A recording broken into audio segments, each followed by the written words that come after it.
বিএনপির ভারপ্রাপ্ত চেয়ারম্যান তারেক রহমানের ১৯তম কারাবন্দী দিবস উপলক্ষে সাধারণ মানুষের মাঝে ইফতার বিতরণ করেছে বোয়ালখালী উপজেলা ছাত্রদল।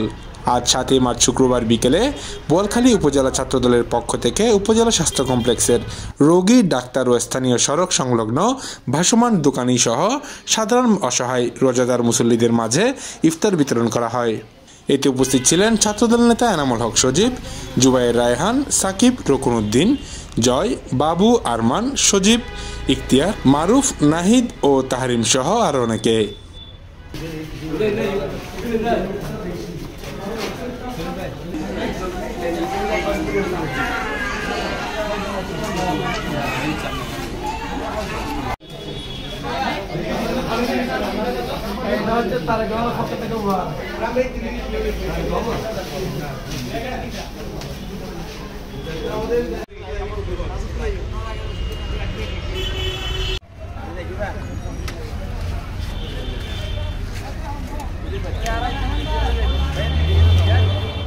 বোয়ালখালী উপজেলার প্রতিনিধি ইমরান নাজিরের পাঠানো তথ্যচিত্রে নিউজ ডেস্ক, স্বাধীনতা ৭১।